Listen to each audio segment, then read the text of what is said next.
Viens Esprit Saint, viens en nos cœurs et sauve-nous.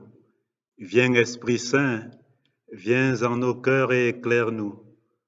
Frères et sœurs bien-aimés, 50 jours après la célébration de la résurrection du Christ, nous célébrons la fête de Pentecôte.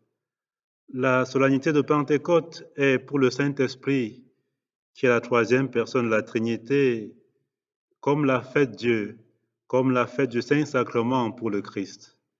Cela ne veut pas dire que l'Esprit Saint soit absent aux fêtes du Christ, ni que le Christ lui-même ne soit pas toujours présent à l'Esprit Saint. Vous le savez, l'Esprit est l'Esprit du Père et du Fils, comme nous le dit Saint Jean.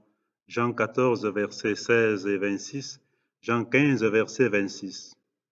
L'Église célèbre ces deux fêtes, la fête de l'Esprit Saint à Pentecôte et la fête du Saint-Sacrement, juste pour nous aider à bien comprendre et à entrer dans les mystères du Dieu, le mystère du Dieu, le Dieu Père, Fils et Saint-Esprit, le Dieu Trinitaire.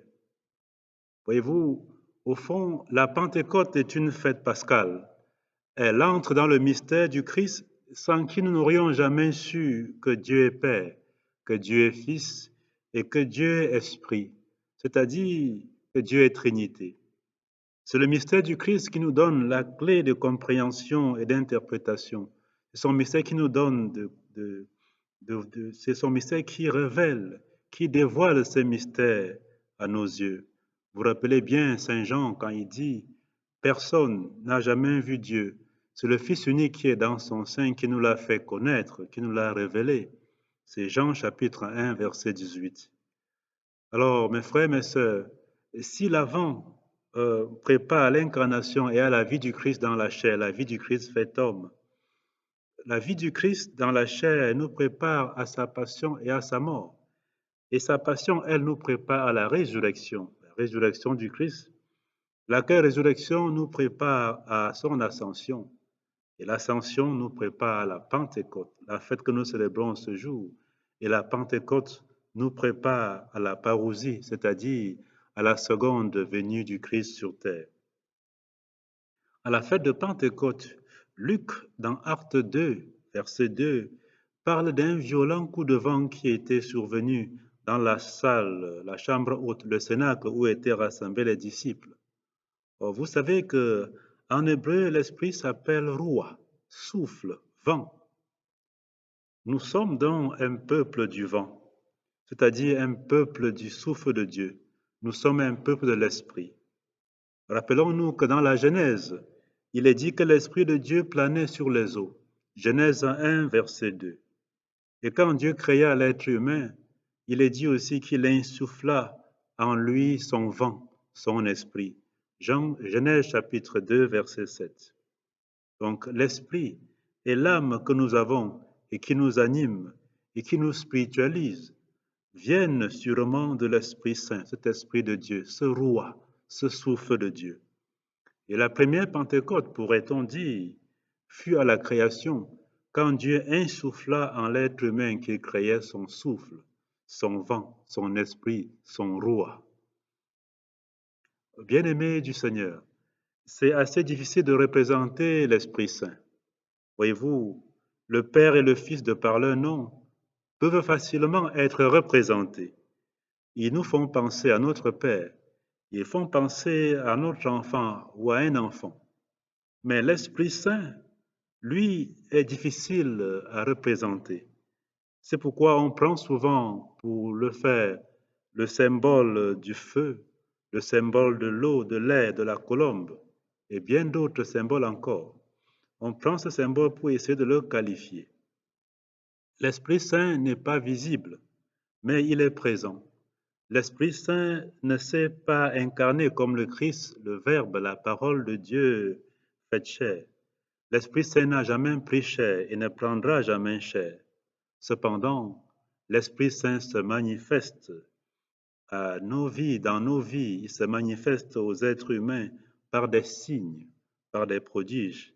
D'ailleurs, c'est par lui que le Christ opérait ses miracles pendant son ministère sur terre. Oui, Luc chapitre 11, verset 20, Exode aussi chapitre 8, verset 15, montre la manifestation, les signes du Saint-Esprit dans la vie des êtres humains. Dans les Actes des Apôtres, l'Esprit Saint s'est manifesté, comme rapporte Luc, par un violent coup de vent et par le feu, ce feu qui se partageait en langue et se posait sur la tête des disciples qui étaient présents. Actes chapitre 2, verset 3. D'après Augustin d'Hippone, dans les premiers temps, l'Esprit Saint descendait sur les croyants et ils se mettaient à parler en langue qu'ils n'avaient pas apprise, selon que l'Esprit Saint leur donnait de s'exprimer. Ces signes, continue Augustin, avaient alors leur raison d'être.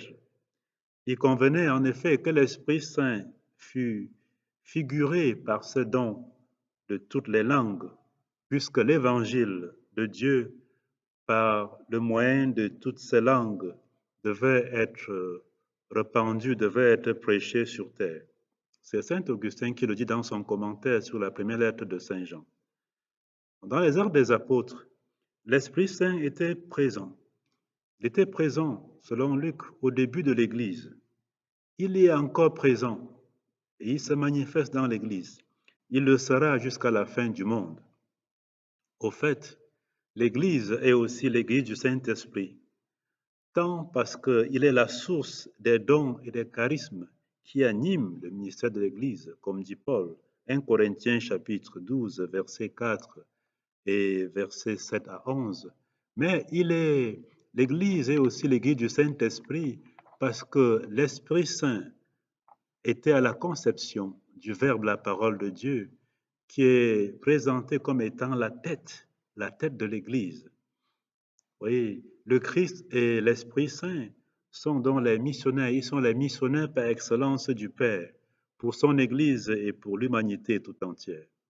Si le Christ est le premier paraclet, le premier défenseur envoyé par le Père pour nous sauver, l'Esprit Saint, lui, en est le second. L'Esprit Saint rend témoignage du Christ. 1 Jean chapitre 5, verset 6. Il rend témoignage du Christ, dont il est missionnaire. Il est missionnaire. Il enseigne à mieux comprendre, à mieux intégrer et à mieux vivre la révélation que le Christ a délivrée. C'est pour ça que le Christ dit à ses disciples, lorsque viendra le Paraclet, c'est-à-dire le défenseur, que je vous enverrai d'auprès du Père, l'Esprit de vérité qui procède du Père, il rendra lui-même témoignage de moi. Et à votre tour, vous me rendrez témoignage parce que vous êtes avec moi depuis le commencement. Jean chapitre 15, versets 26 à 27. Mes frères, mes sœurs, on ne peut être témoin du Christ sans l'Esprit Saint.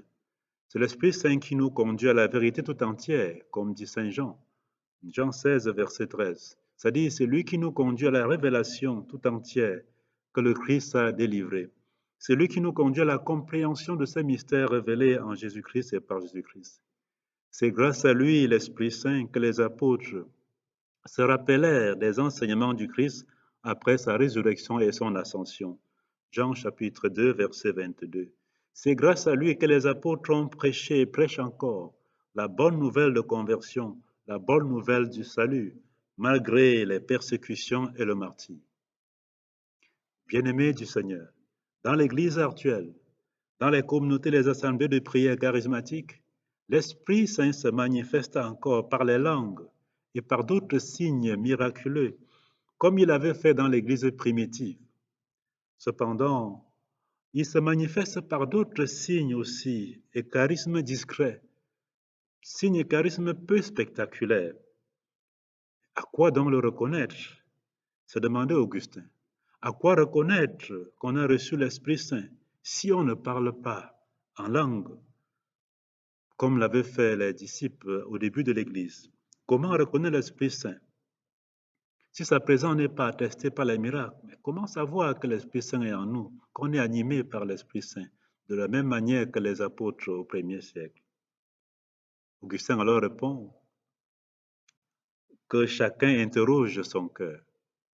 S'il aime son frère, s'il aime sa sœur, l'Esprit Saint demeure en lui. Si tu aimes ton frère, si tu aimes ta sœur, ça montre que l'Esprit Saint habite en toi. Que chacun s'examine, dit Augustin, qui s'éprouve sous le regard de Dieu, qu'il voit s'il y a en lui l'amour de la paix et de l'unité, l'amour de l'Église répandu sur toute la terre, répandu par toute la terre. Le signe fort, le signe principal de la présence du Saint-Esprit en nous, c'est l'amour, l'amour de Dieu, l'amour du prochain. L'amour est le grand signe de la manifestation de l'Esprit Saint en nous, parce que le Seigneur, Esprit est amour. L'Esprit Saint est amour, autant que le Fils et le Père sont amour. Vous vous rappelez, Dieu est amour, cette grande formule célèbre de Saint Jean. 1 Jean chapitre 4, versets 8 et 16. Et là où il y a l'amour véritable, il y a manifestation de la Trinité, il y a manifestation du Père, du Fils et du Saint-Esprit. L'amour est donc la source et la finalité de tous les dons et de tous les charismes de l'Esprit Saint. L'amour est la source et la finalité de toutes les activités et de tous les ministères de l'Église. Interroge ton cœur, écrit Augustin. Si tu y trouves l'amour, l'amour de ton frère, l'amour de ta sœur, sois en paix. Cet amour ne peut s'y trouver sans que l'Esprit Saint soit en toi. Car Saint Paul nous dit que l'amour de Dieu, la charité a été répandue en nos cœurs par l'Esprit Saint qui nous a été donné. Romains chapitre 5, verset 5. Interroge aussi la foi en le Christ Jésus, Seigneur et Sauveur, parce que nul ne peut dire Jésus est Seigneur s'il n'est habité par l'Esprit Saint. C'est encore Paul qui le dit, 1 Corinthiens chapitre 12, verset 3. On peut aussi interroger les 12 fruits de l'Esprit Saint que Paul propose aux Galates comme signe qu'il marche sous l'impulsion et sous la conduite du Saint-Esprit. Galates chapitre 5, versets 16, 18 et 25. Donc, quand on a ce fruit de l'Esprit Saint, c'est le signe que nous sommes enfants de l'Esprit Saint, que nous sommes enfants du Père, de la même manière que nous sommes enfants du Christ Jésus notre Sauveur. Et voici ce fruit de l'Esprit Saint que Paul rapporte: l'amour, la joie, la paix, la bonté, la bienveillance, la foi, la douceur, la maîtrise de soi, la modestie, la continence et la chasteté. Et Galates chapitre 5, versets 22 à 25. Et ce qui contriste l'Esprit Saint en nous, ce qui tue ce fruit de l'Esprit Saint en nous, ce qui peut tuer ces œuvres de l'Esprit Saint en nous, Paul encore le relève. Il appelle l'impureté, l'inconduite, les intrigues, les divisions, la haine, la rivalité, la jalousie, les emportements, le sectarisme, l'envie, les beuveries, les orgies et d'autres choses du même genre. Alors voilà les œuvres de la chair, il appelle ces œuvres de la chair, qui tendent à s'opposer aux œuvres de l'esprit, aux fruits de l'esprit qui sont en nous.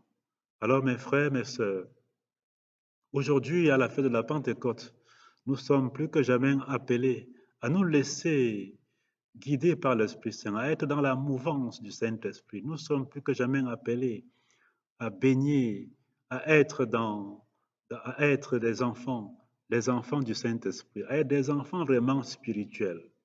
Ah oui, que cet Esprit Saint vienne en nous. Invoquons-le chaque jour, qu'il puisse nous habiter, qu'il puisse nous conduire, qu'il puisse nous éclairer, qu'il détruise en nous toutes les œuvres de la chair, toutes les œuvres qui n'honorent pas le Père, ni le Fils, ni lui-même l'Esprit Saint, les œuvres de mensonge, d'adultère, de jalousie, de fornication, de sorcellerie, toutes ces œuvres de la chair, de la division, la guerre, les inconduites, que l'Esprit Saint vienne. Viens, Esprit, viens prendre possession de nous pour que nous soyons vraiment des enfants du Père, des enfants du Fils et des enfants de toi-même, l'Esprit Paraclet, notre défenseur, notre Sauveur. Amen.